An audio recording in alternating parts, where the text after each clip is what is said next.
জাতীয় কবিতা পরিষদ আয়োজিত আজকে প্রতিবাদী কবিতার অনুষ্ঠান, অর্থাৎ গাজা উপত্যকায় ইসরায়েল কর্তৃক মানবতা লঙ্ঘন করার প্রতিবাদে বিশ্বজননী যখন সোচ্চার, তখন কবি হিসেবে, একজন মানবিক মানুষ হিসেবে, সমাজের অগ্রগামী অংশ হিসেবে, সচেতন একজন যোদ্ধা হিসেবে এর প্রতিবাদ করা জরুরি জাতীয় দায়িত্ব, নাগরিক দায়িত্ব। সেই হিসেবে কবিতা পরিষদ যে আয়োজন করেছেন, আমি কবিতা পরিষদের কর্মকর্তা, বিশেষ করে সভাপতি ইউনিক রহমান, সম্পাদক আরমান আজম এবং এর নেপথ্যে যিনি গুরুত্বপূর্ণ ভূমিকা পালন করে আজকের এই অনুষ্ঠানকে সার্থক এবং সুন্দর করে করার জন্য প্রচেষ্টা চালিয়েছেন আমাদের কবি মাহমুদ কামাল, সাধারণ সম্পাদক।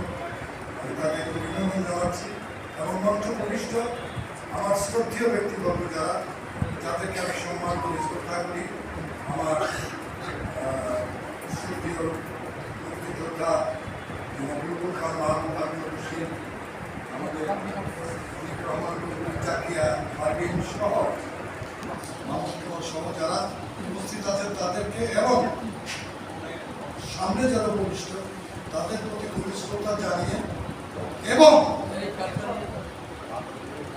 আজকে যে প্রতিবাদ, ইসরায়েলের আগ্রাসনের বিরুদ্ধে প্রতিবাদ, আমি তার প্রতিবাদ জানিয়ে, আমি তাদের প্রতি ধিক্ষার জানিয়ে, ঘৃণা জানিয়ে আমি আমার বিরক্তি পালন করতে চাই।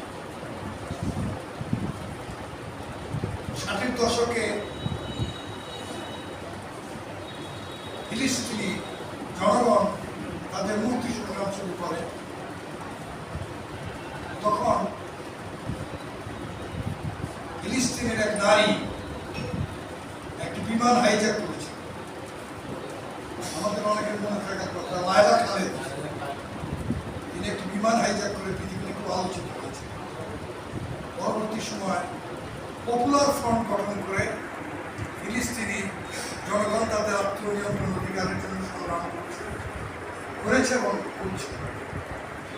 মাঝখানে সমকালীন পৃথিবীর অন্যতম শ্রেষ্ঠ সংগ্রামী নেতা ইয়াসির আরাফাতকে বন্দী করা হয়েছে।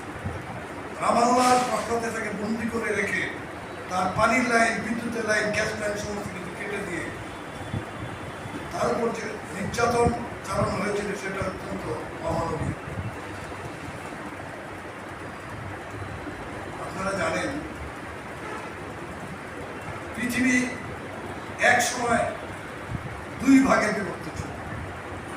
এক ভাগ ছিল মার্কিন সাম্রাজ্যবাদের নেতৃত্বে পশ্চিমা বিশ্ব, আর এক ভাগ ছিল সোভিয়েত ইউনিয়নের নেতৃত্বে মুক্তিকামী জনগণের সপক্ষে সমাজতান্ত্রিক বিশ্ব। আজকে পৃথিবীর ভারসাম্য নাই।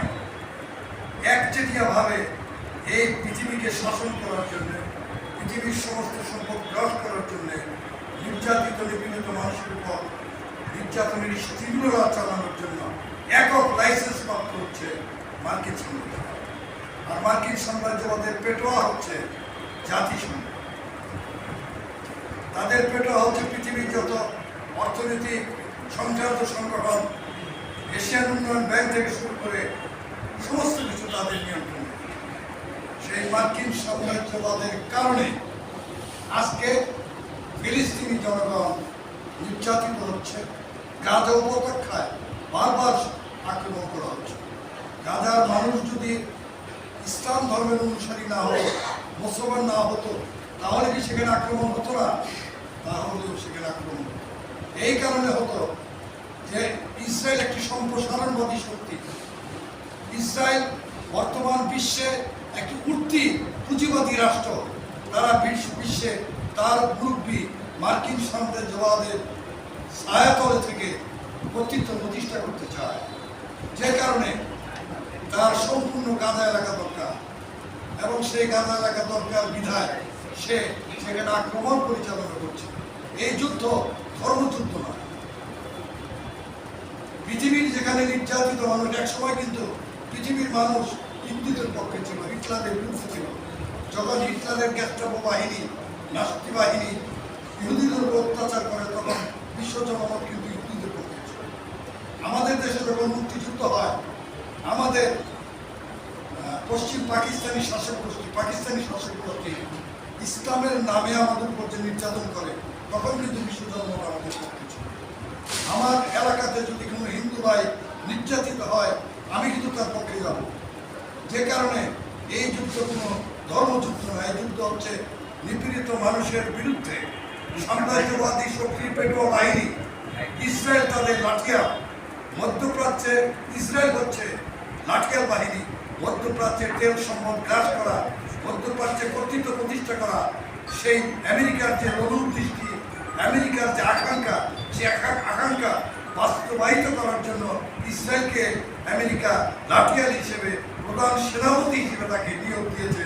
এবং সেই নিয়োগের বদৌলতে, সেই নিয়োগের কারণে, সেই নিয়োগের বলে বলিয়া হয়ে ইসরায়েল আজকে ফিলিস্তিনি জনগণের উপর, বিশেষ করে গাজা উপত্যকার মানুষকে নির্বিচারে হত্যা করছে।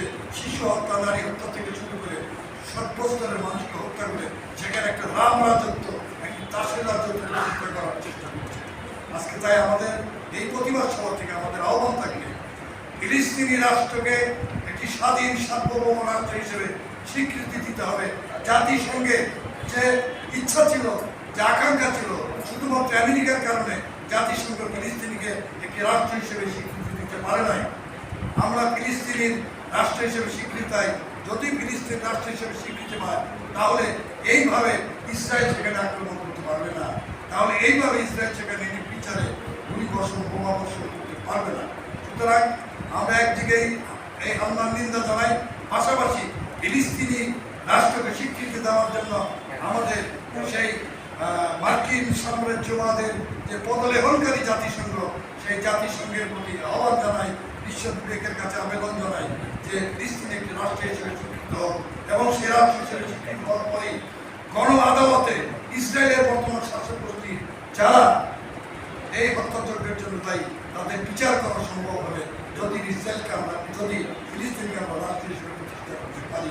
তাই এই প্রতিবাদ অনুষ্ঠানের মধ্য দিয়ে, প্রতিবাদী কবিতার আয়োজনের মধ্য দিয়ে আপনারা যে দৃষ্টান্ত স্থাপন করেছেন, আপনাদের ধন্যবাদ জানিয়ে এবং ফিলিস্তিনি রাষ্ট্রকে স্বীকৃতি দেওয়ার আহ্বান জানিয়ে এবং ইসরায়েলের প্রতি আরেকবার আমি আমার ঘৃণা, ধিক্কার জানিয়ে, প্রতিবাদ জানিয়ে আমি আমার কথা শেষ করছি। ধন্যবাদ।